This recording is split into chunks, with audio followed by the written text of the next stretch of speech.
was trying to figure out which way your head was going. Party people. I can dance like a hamster. Tonight. I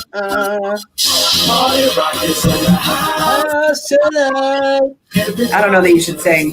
Have a good. You never heard me really sing. Oh, show tunes. No, you know that I did musical theater my whole life. Like I'm a all right. I'll wait till you're done. I mean, I should have started it like 30 seconds in. You know, a lot of people don't know this about me. What the? Are you standing? Yeah. Oh, you never stand. I decided I like it better.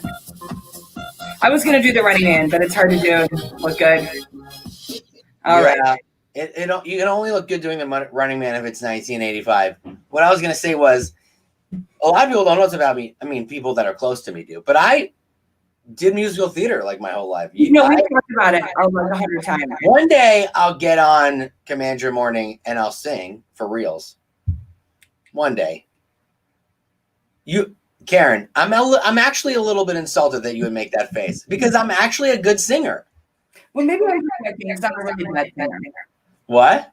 Maybe I'm projecting because I'm a really bad I think you are projecting. Anyone watching people don't know if they're watching. But I used to do musicals off Broadway. I did regional theater. I did touring productions. I did all that shit. I just can't. Oof, that was so out of culture. Wow, we're off to a great start. I just can't. Now I forgot what I was gonna say because I'm totally fired at this point. When Mo hears that I said the S word, then I am like I'm just like her. I'm hearing feedback from you. What? I hear my voice twice.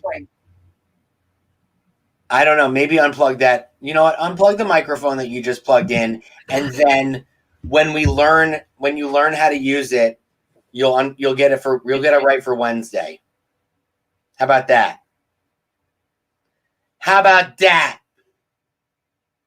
I can't hear you at all. You're muted. This is the first weekend. Still hear it. Hear what? Myself. Are you on the phone and your Surface and your computer? Because I hear me twice. But it has nothing to. No, the only volume I have is my laptop. Okay. So Monday. This is why I hate Mondays. This is the first weekend we haven't talked all weekend either. We texted a few times. Barely. Yesterday I texted you because we have Chris Suarez joining us on Friday. Oh yeah. Jungle said there's an echo. Oh, it's gone. And it's gone. I don't hear an echo at all. How about that, Jungle's gone? I fixed it. Okay. Right. So yeah, I love Chris Suarez. He has a team in my office. One of my offices. So I'm really excited about that. And then today I got a good guy on today. So I'm super excited about that too. And by the way, remember how I couldn't get into Anne's Amazon link and it said my link has expired? Yeah. Okay. Well, it was that I wasn't logged into my Amazon account. So I ordered that. That would actually probably help that you should but that's weird. You should be able to access the link, I know. Even though you're not logged in. I ordered it last night. So hey, my son is doing a food not a food drive, a hygiene drive. You know what? I'm gonna post it right now in the comments. I would love if you guys donated some stuff. Yeah. I did my hair this morning. I did this myself. I did my hair all by myself today, which I do anyway now, but I'm being interviewed by KW Turkey today for their mega camp. Oh, did you tell them? I mean, they probably sent me an invitation, but Turkey's far away and the post office is being really strange. Yeah. I'm sure you're getting your own, you're getting a whole day of Nick. I'm pretty sure. Listen, Portugal knows what's up. That's all I have to say.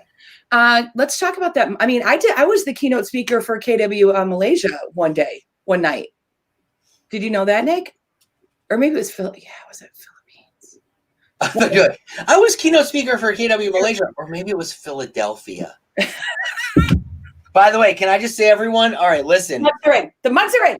The mug. So I showed you guys the mugs last week, and so I have a whole box here of mugs, and I'm gonna do the Vistaprint store. Yeah, but I just they're in here. No, I know. I think we should do Shopify because it goes right with Instagram. I've learned all about this. So you mean Vistaprint? Shopify. No, I think we do it through Shopify. Yeah, but can you do Vistaprint with Shopify? I'm gonna find out. We can. Why don't you GTS it? GTS. Google that stuff. Mm-hmm. That's it. Google that. Can't do it. We can't do it twice in one morning. I can't say it twice in one morning. I would never do that to Mo. So yeah, I'm working on the Command Your Morning. Working on the Command Your Morning site. All our content, all our swag, all our good stuff, and merch. All the merch, swag and merch. So anyway, yesterday I went to Five Below. Have you ever been to Five Below? No, it's right by my house actually, and I've never been.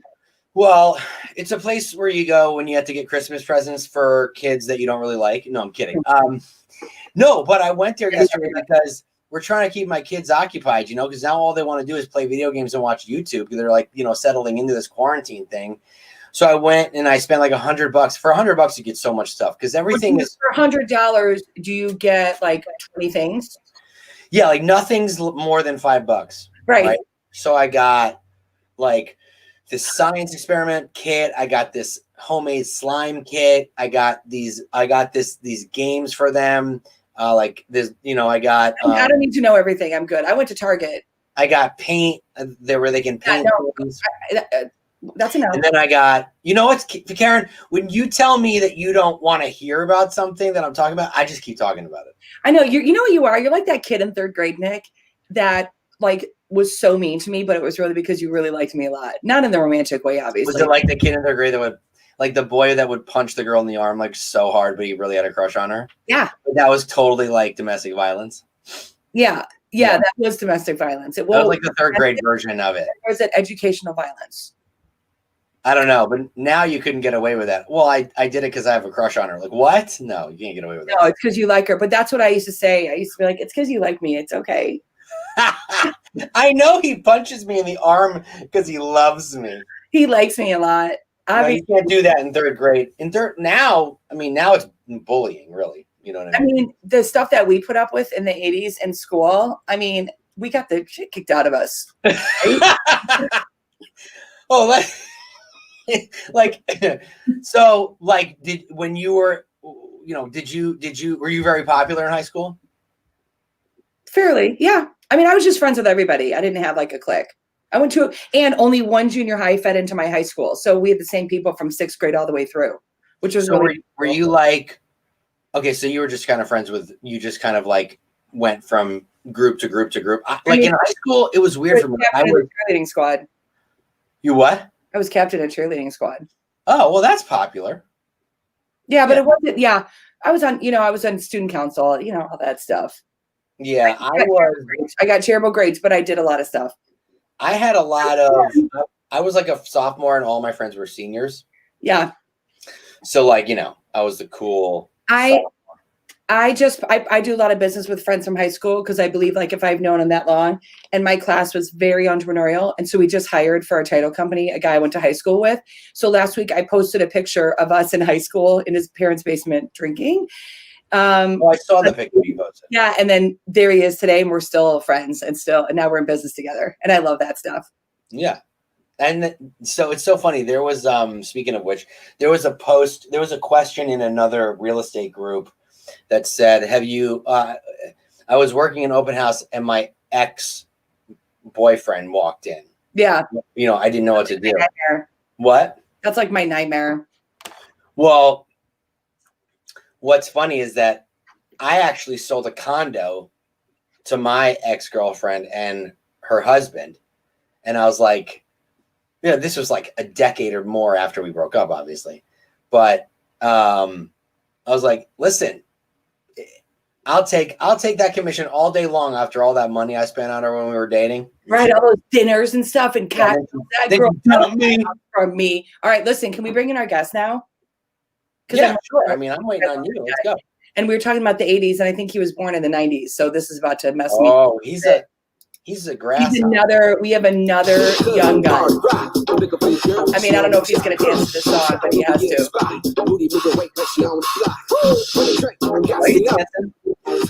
What? His shirt's giving me vertigo. Just make sure you unmute yourself. Yeah. Oh my God. Good morning. Ricardo Miranda. Ricardo Miranda. Ricardo Miranda. Ricky Rick. Ricardo and Miranda Manuel. Good morning. Good morning. Ricky, What's who up? are you? I am Ricardo Miranda. Ricardo. Proud to be at KW Infinity with my awesome team leader, Caryn. Oh, that's not Caryn, why. Caryn, where should he send the check? Yeah. It's not why he's on the show today. Ricky, I'm excited to look. Nick, you're going to fall in love with this kid. I'm not kidding because we all have. Wait, just wait. Just wait, Nick. There's more. Oh, Ricky, there's more. How long have you been in real estate? 4 years. This is my 4th year in the business. Ricky, 4th year in the business. I'm not going to say how much you made last month, but I had a 7 and a 5 in front of it. Mm-hmm. Yeah. Yeah, she told me before we went live that you made $7.50 last month. I know.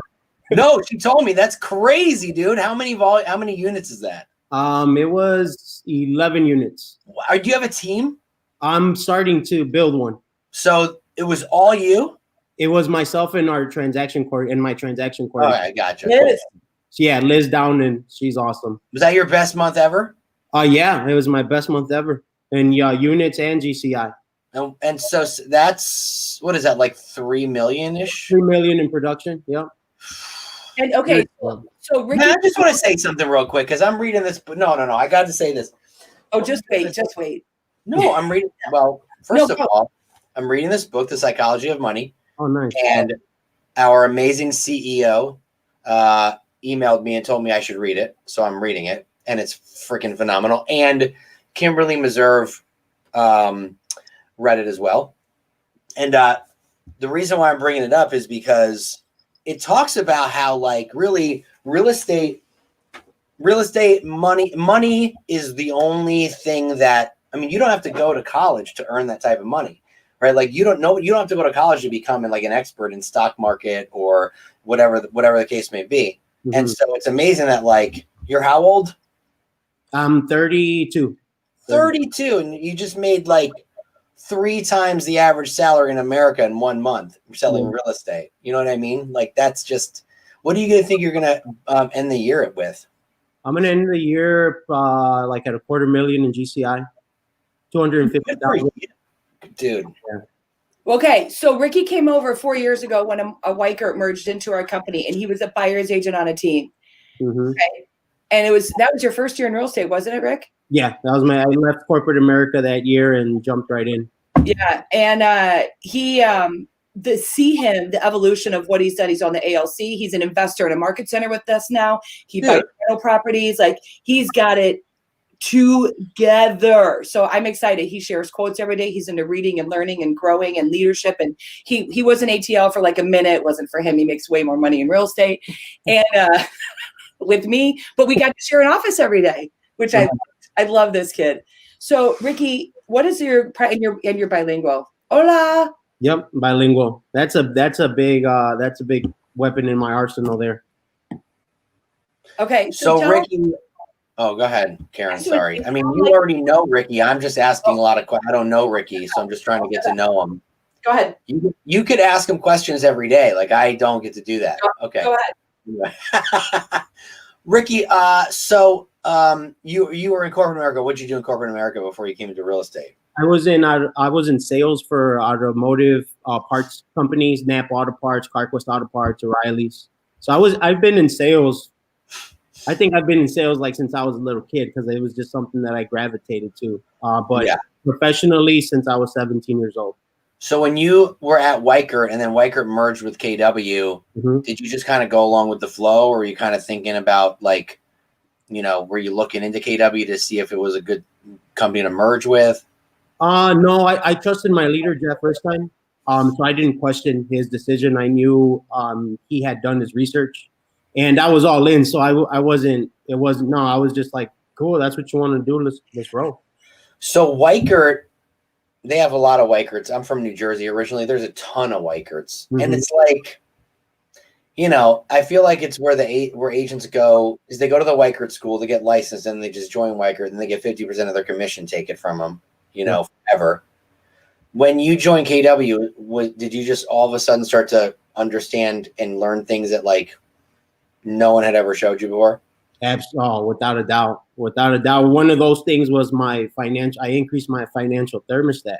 It's one of those that KW has done a lot for me. It's one of the things that has definitely increased, which expanded my thinking, my mindset, my possibilities, everything. What's the main difference between Weichert and KW? I would say the thought process of teaching us how to become business owners instead of just being a realtor. I love it. Okay, I'm done. I'll come up with more questions later. You go ahead, Caryn. No, okay. I just want to say, what I'd love for you to share in a couple sentences or a paragraph your leadership journey and why you've decided to plug in. And you're a big follower of John Maxwell and leadership, and he has amazing quotes. Like he can give you a quote. Like, is there a quote today that we should all know? I'll think of one before we get off. Okay. But you say he posts quotes. He posts them on Facebook on his Facebook and stuff. No, you have to be in his world, Nick, to get them. I do post. I post them on Facebook too. Yeah, he posts them on Facebook too. So All right. So Ricky, what made you decide then to not to go when you said all in? Like you joined KW and you literally were like all in. So tell me about your mindset, because a lot of times people become a victim or a victor. Right. Well, I decided to be a victor. That mindset, I had it when I left corporate America. So I had that mindset before I joined Keller Williams. So I left corporate May of 2016, and then I left on a Friday, and then Monday morning at 8, I was in the office. So I never treated my real estate career like a hobby. I treated it like corporate America. So I left corporate and I plugged into real estate, treating it like corporate. So that really helped me a lot. I just plugged in. I didn't treat it like, oh, you know what? I'll wake up when I want to. I'll have all this flexibility. I understood what I was going up against. I had a realistic expectation that if I want to be one of the heavy hitters, I need to do what heavy hitters do. Well, that's actually the irony, and this is this melts my heart. But the story that kind of made you jump in all in is you had a conversation with a Remax agent at the time. Mm-hmm. And she's number one in Aurora, which is your hometown. Mm-hmm. And I love that his goal is to raise the bar of professionalism in real estate in Aurora. Like, I love your goal behind it. But if you share that story about that phone call that changed your life from what people would think as an intimidating agent. Right. Well, Kathy Brothers is my idol till this day. She's still my idol.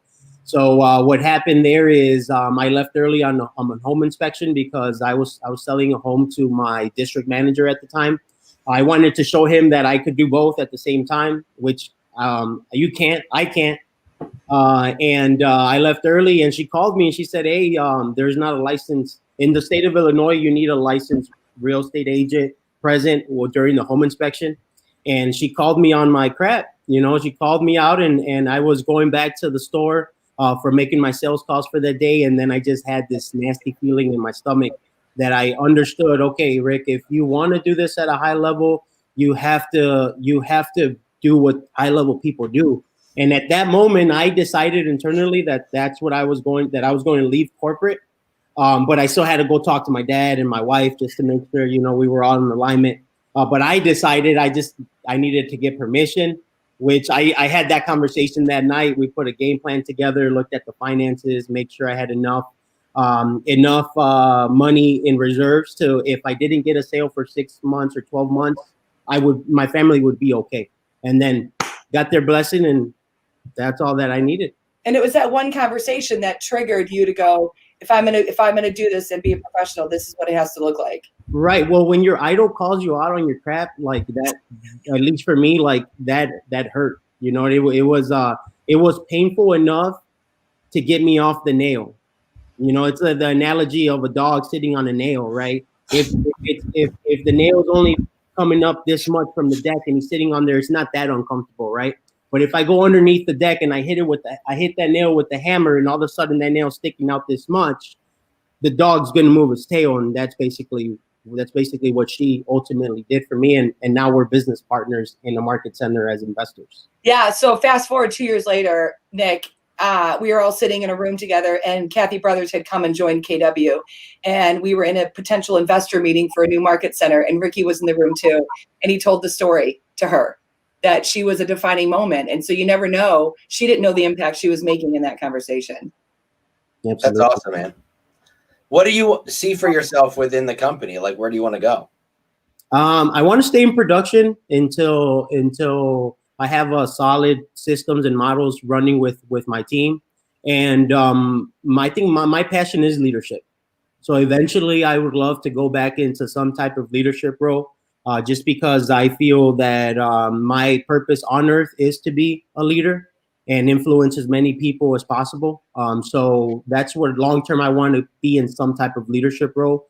For right now, my focus is building my business to the red book, you know, having my executive assistant, my transaction coordinator, then bringing on my buyer's agent, and then kind of seeing where we go from there. Well, where do you get most of your business from? Like, where'd those 11 deals come from last month? Just everything comes from my database, so I don't pay for anything. I don't spend $1 on leads, and I don't even want internet leads, to be quite honest with you. With internet leads, I can't pick who I want to work from. I kind of have to. Why you can? It's just more of a process. For sure. 99% of my business comes from my sphere and my relationships, repeat referrals. So, so what, you had a database before you came into real estate because you were in corporate America. Is that kind of where you started from? Yes. That's awesome. There you go. I love it. 10 years of building relationships in that industry. Like Caryn said, still tapping into them. They already know me, like me, and trust me. So the real estate, it's just a different vehicle that I'm using now to serve people. You know, here's what a lot of people don't understand when you get into real estate and you've left. Real estate's rarely a like first career path. I mean, it just rarely is. I think it's becoming more so now, but like kids are going into real estate like right out of high school. But for the most part, it's usually like a second or third career option. And so like if you spend a lot of time, like a decade or more in another industry, and you've worked with people and you did a great job and they respect you, agents go, well, why do those people, I just got my license, why would they want to work with me? I'm like, because they already know you from what you used to do. And if you were awesome at it, then they're going to feel comfortable because you're going to be awesome at this. So don't overthink it, right? Like, that's not for you to say. Right. If you crushed it in your job for 10 years and you made those relationships and your boss loved you and all your coworkers thought you were awesome, why would they not think you're going to be awesome in real estate? Well, because of the story we tell ourselves. Right, exactly. No, it wasn't like a joke. It's all here. I know. It's one of those. Why wouldn't you tap into your easiest relation, your lowest hanging fruit for business? Is the way I see it. People go, what should I say? What should I do? What do you mean? You go, hey, how's it going? I just got my real estate license. Oh, awesome! Because those people are going to cheer for you. Right. Oh, my friend Joe. I was just talking to him the other day. He was thinking about buying a house. Oh, great. Let me give you his number. Right. Like, what do you mean? What should you say? Just freaking tell him. Just say something. Yeah. Well, you came in and took Bold right away too, if I remember correctly. It was pretty soon. Was that soon? No. Yeah, it was the same. It was part of like the package. So it was included when I came over with Jeff. So we jumped actually right into Bold. I think the first weeks we were with KW. So that was kind of like, whoa. Well, that got you. I mean, first of all, there's no accountability like Bold. Oh no! Like if you didn't make your 100 contacts, like what I didn't make there, a couple times you don't make your 100 contacts, and I walk into Bold like, oh god, like especially when I was a TL taking Bold, there was like one time where I didn't make my 100 contacts, and I, as a leader, you have to do it, right? But just sometimes it doesn't happen. So it's one of those things where you just, It scares you, dude. You have to do it. No, I was scared. I was scared that hobo. But I like being scared. You know what I mean? I welcome the uncomfortableness because that means that I'm growing. Hey, can I tell you a quote? I have a quote. Yeah. From a wise man named Will Smith. Maybe you've heard of him. Smith. The best things in life happen on the other side of fear. Mm-hmm. When I heard him say that, because it was when he was telling a story about how he went skydiving for the first time. And, up until the moment he jumped out of the plane, he was scared more than he's ever been scared in his life. And he's like, the second his feet left the plane, it all went away. Because at that point, first of all, he's like, there's nothing you can do at that point, right? But we're only scared of what could potentially happen. And in real estate, the only thing that can happen is someone says no. Like, that's it. Right. Like, why are you scared of no? Go for no. Keep going till you get the yes. So. Which is another great book. Go for no. It's like this thing. Yeah. Because you open it up, it's like, no. No, instead going to get as many as you can for, like, who cares? It's your job. It is your day to get to work. So talk about your morning routine, because we have Ricky was on the ALC for this year, and they have a What's Up Wellness page. Nick, you'd be very happy about, Ricky doesn't post topless shirts or pics of himself, but Ricky, maybe you should, dude. Maybe he should. Just kidding, Jasmine. She's watching. If you post a topless shirt of yourself, Caryn will add it to her mom's digital picture frame. I did. I added pictures of Nick, the naked ones, to my digital frame. First of all, I wasn't naked. First of all, Ricky, the last 8 months I've been working out like crazy, and I've lost a lot of weight and gained a lot of muscle. So I'm really, Ricky. I don't. Listen. Pictures. People need to see. I can't keep this to myself. Back to Ricky. So tell us about your morning routine. Well, my morning routine, my opportunity clock goes off at 4:15 in the morning. Sometimes 4:15? 4:15. Yeah, 4:15 Monday through Friday, and then on Saturday it's 5:45, and then Sunday I get up like around 7-8 in the morning. Did you call it an opportunity clock? Opportunity clock, yes. I learned that from Zig Ziglar. He says, it's words are important. I'm a big fan of words, and I think words matter. And he says, no wonder people don't like getting up in the morning when they're alarmed. That what do we call it? An alarm clock. Alarm. I don't want to be alarmed in the morning. I want when that ringer goes off, it's an opportunity clock, because if I'm hearing the opportunity clock, it means that I'm alive, right? So that's just the way that I start my day with, awesome, I'm hearing my opportunity clock, therefore I'm alive, therefore I'm grateful that I'm hearing that opportunity clock go off.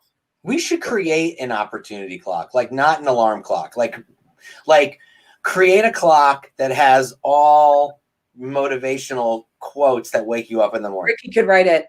Okay, then what?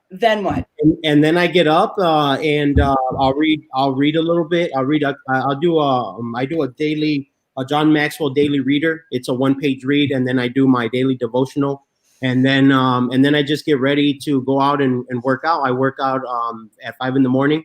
So right now it's 30 degrees out here in the Chicagoland area. So just get bundled up, stretch out a little bit, and then go to my workout 5 to 6. I go have coffee with the guys from 6 to about 6:30, 6:45, come home, and then just get the day ready, shower up, and get ready to rock and roll. Hey, I have a question for you, Ricardo. Do you have kids? Yes, I have 3 daughters. Really? How old are they? They're 11, 4, and 3. So I have an 8-year-old and a 5-year-old. I don't have an opportunity clock because my opportunity child wakes me up every morning. Does your opportunity child wake you up? They're not up. They're usually up by the time I get back home, but they're not up. Nobody. The thing about getting up that early is nobody's up. Oh well, my opportunity 5-year-old woke me up at 2:30 in the morning last night with an opportunity. I was just curious. how that went for you. So my wife, she's a trooper. Like she lets me, she takes care of that, so I could be ready to rock. That's awesome, dude. Yeah. Yeah, and really, once you started nailing down your schedule, and I want you to go what your an average day looks like. Your whole world opened up when people go into scarcity mode. But you set a lot of boundaries, and I love your boundaries, and especially like he mentors new agents and does a lot for new agents too. But I'd love you to share a little bit about your growth because you adjusted quickly. I have to say, the overall scheme of a career of time blocking and managing your time and family time and standards. Like you're one of my favorite humans because I love your standards. Well, right. And in the way I identified that is by doing all the stuff I learned what I didn't want to do by doing the stuff I didn't want to do. So tell the world about what a standard looks like when you allowed someone to shadow you at a listing appointment. What happened? Well, if number one, it filters people out. I'm all about filters, right? How can I filter people out? How can I put the funnel, right? The opportunity funnel. How can I put through here and then have filters in place where only the cream of the crop is coming out, right? So once I let a lot of people shadow, I want to come from contribution all the time. I know where these new agents are. And for me, I think the best way that I learn is in person, like right. Not like in theory, right? So I would let agents shadow, and then I had an aha where I said, well, I'm going to let agents shadow. And I think this started about when Command came out a year or two ago. Yeah. I was thinking of ways, how can we get Command engagement up, right? How can we get our agents using this amazing system that obviously Keller Williams is providing for us? So the way that I did it was you have to have 50 contacts in Command. Your database health has to be 50%. You have to attend a training in rolling 14 days. And I think those were like the main ones that I can remember off the top of my head. Well, because you had someone shadow you and they showed up and this is where your big aha was around that. Well, they showed up not dressed the part. Not that I don't expect nothing fancy, but don't come in your sweatpants, right?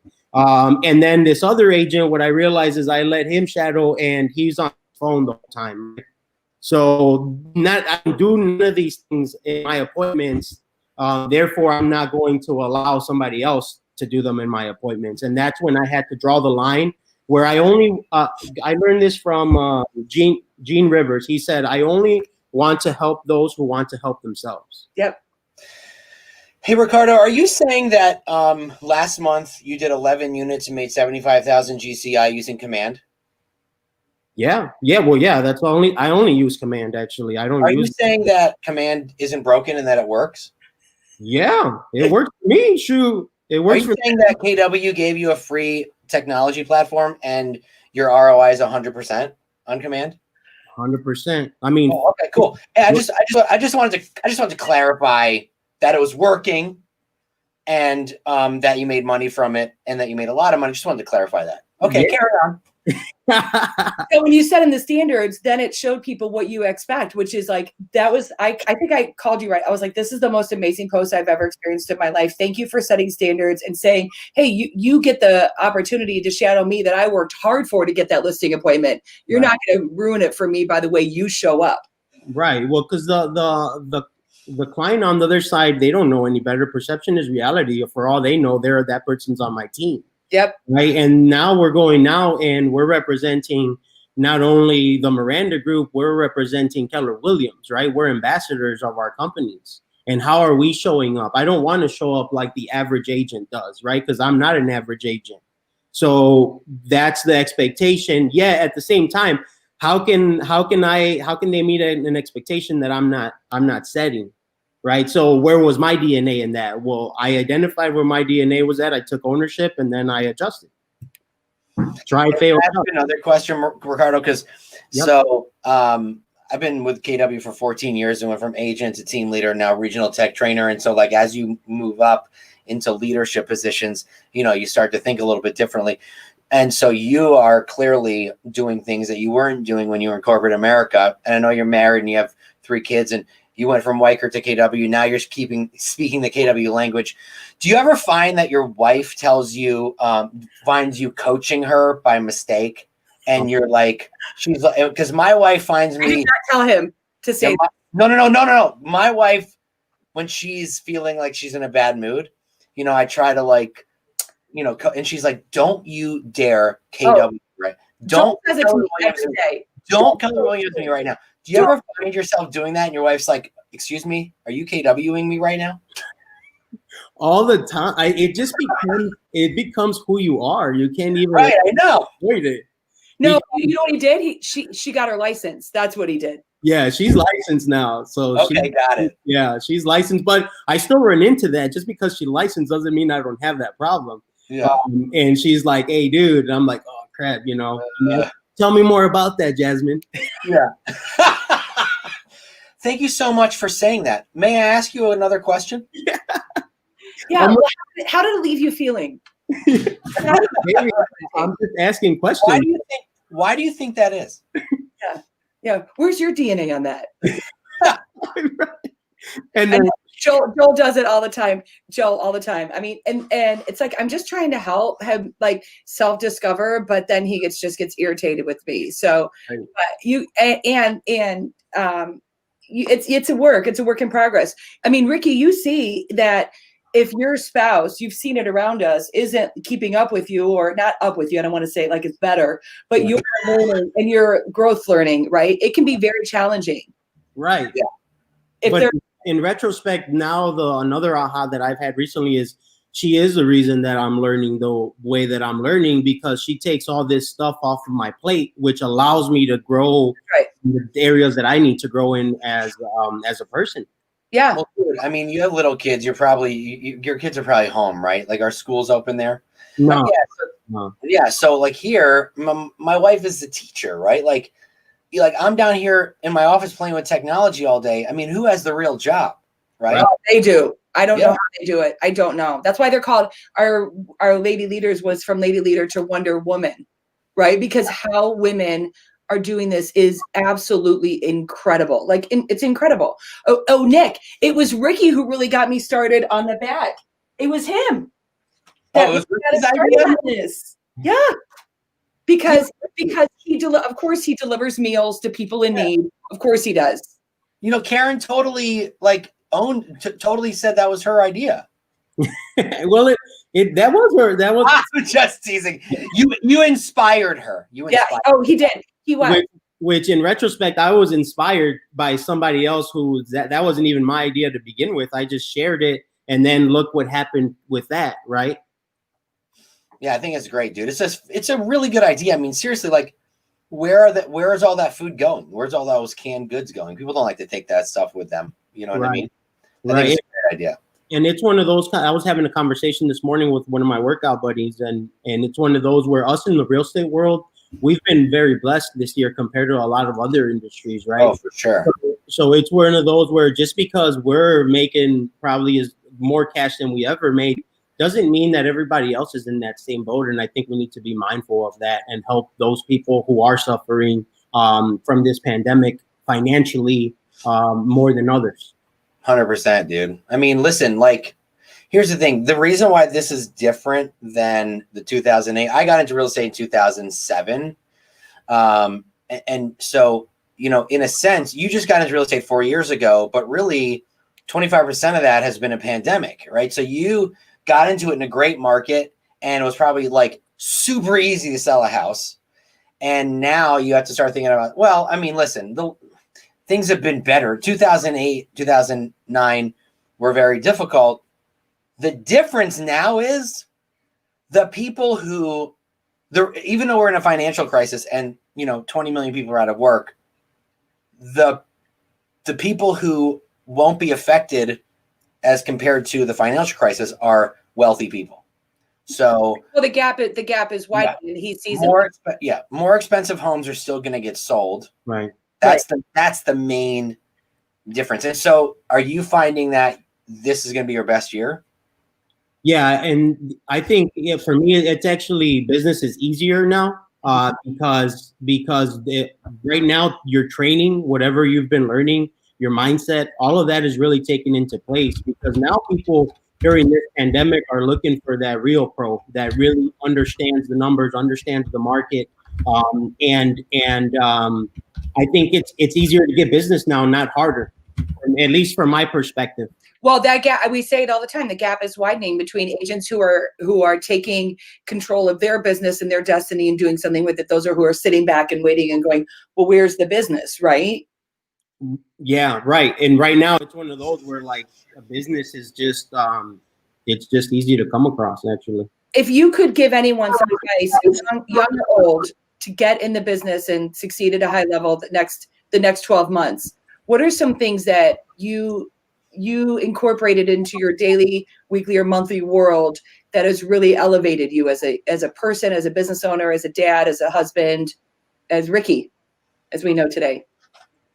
Well, I mean, that's a pretty loaded question there. There's a lot of things that go into that. From a real estate perspective, is learn your listing process, like go after listings. I've made that realization in the last 12, 18 months, where listings is where it's at. KW tells us that all the time. And finally, I got it through my thick skull. And that's what I've been going after. So my thing is plug in, like learn your contracts, focus on the basics, right? We want to do all this fancy stuff, right? We want to do all this stuff. It's focus on the basics. I'm still working on the basics. 4 years in, and I'm still in the basics, right? I'm still in the foundation phase of that, because until I master the basics, I haven't earned the right to do anything else. I think that's a really good point, because realtors, listen, and I can understand some of it, right? Because we're independent contractors. You know, we get out of real estate school, we want to start making money, but we don't ever take the time to find a mentor or follow somebody or learn how to read a contract or learn how to show a house or learn whatever it might be, right? And so a lot of that I noticed as well when we released our technology. We released the KW app. Nobody knew how the app worked. It just came out, they downloaded it, and they started shooting it out to their clients. And then they're like, wait, this doesn't work. How come? I don't know how to do this. What about this part? We haven't stopped allowing ourselves to learn how to master something. Like what? I don't, but then in other areas, you know, we're like armchair experts, right?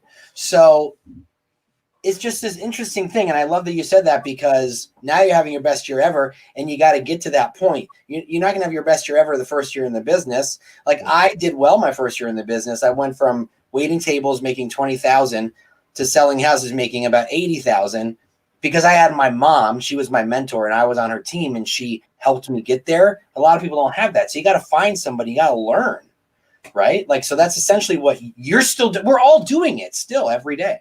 Absolutely. And I have a lot of mentors, and I'm glad you brought that up, because yeah, I have many mentors in real estate, in life, in my spiritual and physical. It's a lot. John Maxwell says you can't, if you have one mentor, like I kind of feel sorry for you. You know what I mean? Like, nobody's that good. You know what I mean? And that you find your mentors. And here's another thing that John Maxwell says: leadership develops daily, not in a day.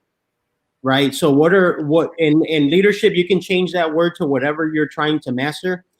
Pete Economos, our operating principal, he's big on numbers, understanding the numbers, right? And I've been studying the numbers for about 3 years now, right? So I have a lot of agents. Oh, Rick, help me understand the numbers. Help me understand the numbers. But the thing about it is the numbers. I've been studying them for 3 years, right? An agent wants to come hang out for an hour and then they want to understand the numbers. Like the numbers are more complex than that. Like you have to study them and look at them every single, kind of like the team leader reports. The more you look at the reports, the better, the clearer the story becomes. And that's the same thing with real estate. Ricky, when Ricky became an ATL, he, like, after the first week, he goes, I'm sorry if I ever complained about anything. Yes. I am never. Dude, when I became a team leader, like 4 months into the job, because I was in New Jersey, moved to Michigan to become a team leader. 4 months into the job, I called my New Jersey TL and I was like, I just want to apologize for like everything. Because honestly, like, it's one of those positions where everyone thinks they can do it, dude. But Ricky, it's one of those positions that really forces you to level up, like whether you want it or not, right? And it wasn't for you, and that's cool. You're leveling up being an agent. Do you want to be an OP? Where do you want to go from here? Well, I went. Do you remember that when you told me that in the office that day? Well, I think so. I think I said being a realtor is way easier than being in leadership. I think I said that. And you're like, I won't complain about anything ever. I'm sorry. Yeah, no, it's amazing. Which I'm really thankful for that perspective as well. You know what I mean? I felt I already valued Keller Williams. I valued it even more then because I saw everything that all the back end that happens to run a smooth company. It's so hard, dude. Mm-hmm. So hard. Yeah, Ricky, talk about your initiative that you have, your personal initiative to teach other Hispanic realtors or Latino realtors in the market to do things a little bit differently, like what you've experienced just in your market from your perspective, what you shared with me. Right. Well, I mean, I just want them to raise the bar in our community. You know, I feel the standard in Aurora, at least in the Latino community, because there's a lot of good agents. There's a lot of good Latino agents as well. I just feel it's substandard. I feel they take advantage of folks because of their ignorance. Instead of educating them, instead of teaching them, instead of guiding them, instead of being the consultant that they need, they're influencing the deal to their benefit, not to the client. And that's and I'm coming after them. I'm coming after them because that's not okay. That's not okay. Everyone listen. And every time, I mean, there's more bad agents than there are good. I mean, we know that, right? Yeah, that's true. And the unfortunate thing, there's so many of us. Like, there's like 2 million realtors, right? Right. The unfortunate thing is because so many of them are not good, and there's very small fraction that is, it does give the good ones a really bad reputation because more often than not, a consumer is going to come in contact with a bad agent. And when I talk to a lot of agents that I talk to and I ask them, why did you get into real estate? Do you want to know what their answer is? A lot of the time, I had a terrible experience when I bought my house, and I don't want anyone else to experience what I went through. That's one of the reasons I got into the business, because I had a horrible experience too when I was 21. Yeah, you bought a house at 21 though. Yeah, I was like, I don't know how to be a realtor, but from the little that I do know, this doesn't feel right. This doesn't feel like the way you should be doing it. Like we were not even past the foyer, and I was in the truck right there, and the guy is asking me if I'm ready to make an offer. I'm like, dude, like we're in the foyer still. Like, what he probably was doing was judging you based on your age, right? He's like, what am I doing with this 21-year-old kid? Meanwhile, he's probably 45 and rents. So it was also, again, like, you know, there was that animosity as well. I would have, maybe, I'm just saying, who knows? But that could also happen. Right. But yeah, and by the way, I'm glad that you brought that up, because a great example of what you just said was COVID. Too many agents were putting their opinions on their clients, saying, listen, and their clients are, I'm afraid to listen. Don't worry about it. It's going to be fine. It's not our job to talk our agents out of COVID. What our job is to create a plan and say, I understand that you're concerned. Here's what I'm going to do to keep you safe. Here's what the market looks like. With these two things, it's completely up to you. You decide, right? You are not there to influence anyone to sell their house in a time where there's a lot of uncertainty. Well, he's not. Yeah, it's not. He doesn't sell anything. He brings value. Right. Okay. See, Caryn just KW'd me right now. No, it's true. No, and you're right there, because it's like when agents call, we're in a multiple offer situation, and they'll say, hey, well, you know, what's your client going to do? And I'm like, well, I don't know. Like, I'm going to have a conversation with them at 6, and then we're going to see what they want to do, whether they pick an offer or call for highest and best.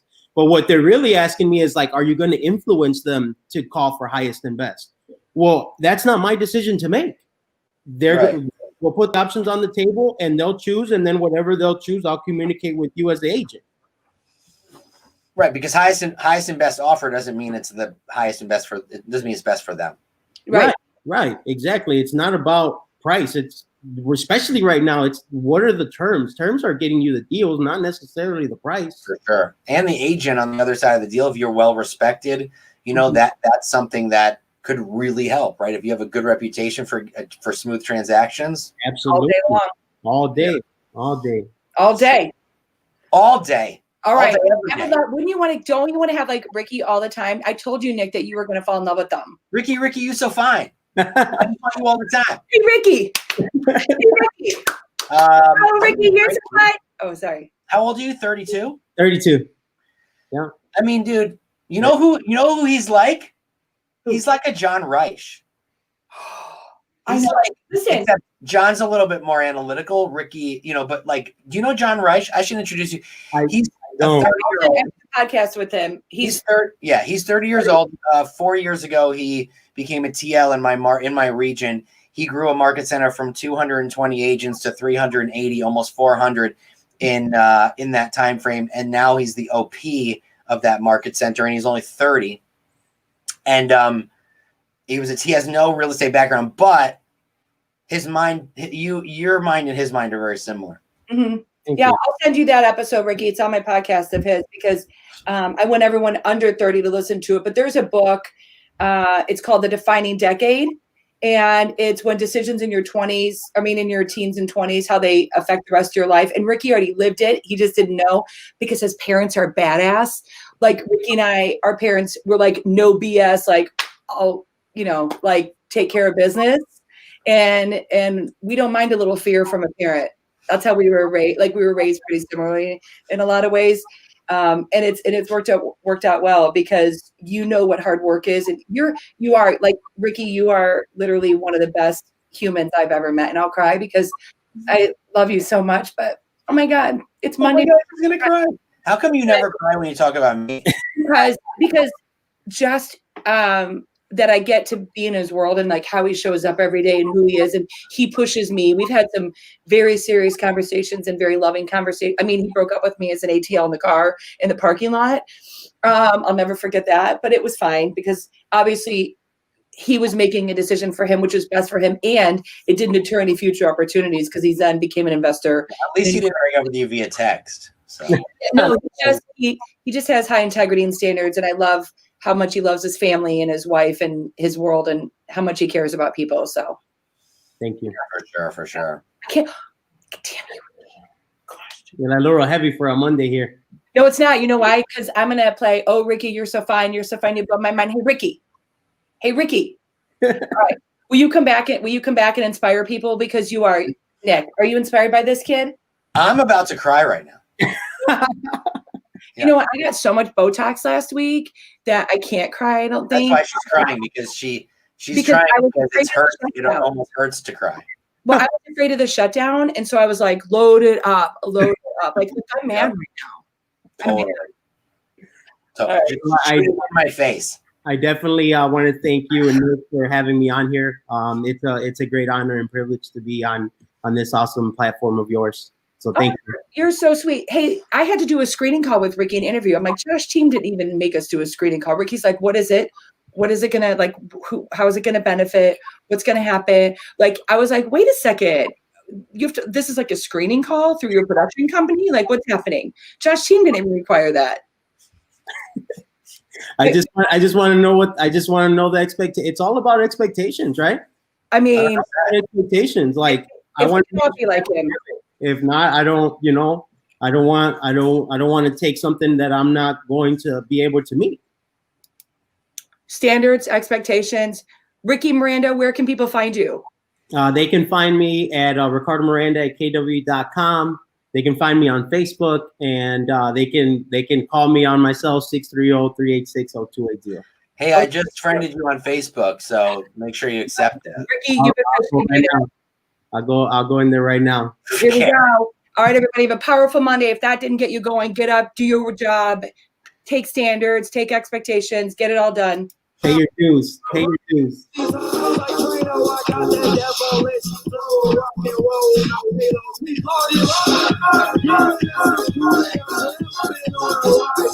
Nick, we got to fix your camera. You're very pixely today. By the way, everybody, make sure you tune in on Wednesday. We have the senior editor of Outfront Magazine, Leilena Rabberry, joining us. And we'll see you later. Killed it.